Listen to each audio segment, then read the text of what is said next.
سلامونه. د اس ارونکو بیا هم ستړي مشئ. د ایشیا کپ یا اسیا جام سیالۍ په تړاو باندې چې موږ ژمنه کړې وه چې وروستي معلومات به هم له تاسو سره شریکوو. د ایشیا کپ په تړاو باندې د هند او پاکستان رسنیو خبر ورکړی ده چې سبا د آی پی ایل سیالۍ په پایلوبه کې چې د بورډونو مشران هم پکې شتون لري د دغې لوبې لیدلو لپاره به راځي،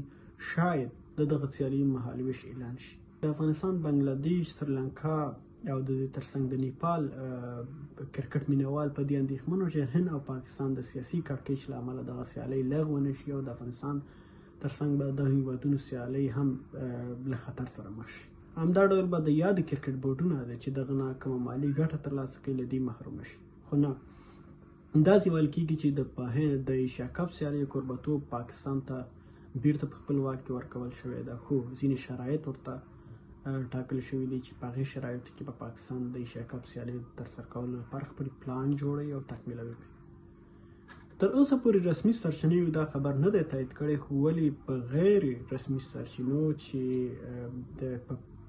موږ او تاسې ورته پټې سرچینې وایي، ځینو رسنیو ته دا خبره تایید کړې ده چې ایشیا کپ سیالۍ به په پاکستان کې هم ترسره کیږي او په بل درېمګړي هېواد کې. ځکه د هند او د پاکستان د سیاسي کړکېچ او په پاکستان کې د امنیتي ستونزو له کبله د ایشیا کپ سیالۍ چې له خطر سره مخ وي، پاکستان نه غواړي چې د دوی په کوربتوب په برخه کې دغه لوبې ترسره نه شي. د دې لپاره درېمګړی هېواد متحده عربي امارات او سریلانکا هم په نظر کې نیول شوی، خو پاکستان غواړي چې دغه سیالۍ 6 لوبې په پاکستان کې ترسره کړي چې په هغې کې 2 لوبې د افغانستان هم شاملې دي. دا لا د افغانستان کرکټ بورډ نه دي تایید کړي، خو ولې د سرچینو پر وینا او د دغه راپورونو پر بنسټ باندې چې 2 لوبې به پکې د افغانستان هم شاملې چې دننه به په پاکستان کې ترسره شي، که کراچي یا لاهور، که په هره سیمه کې هغه لوبې به هلته ترسره کېږي. باقي د نورو ګروپونو لوبې او یا هم پاتې د دویم پړاو لوبې چې زیاتره به یې په متحده عربي اماراتو او یا هم په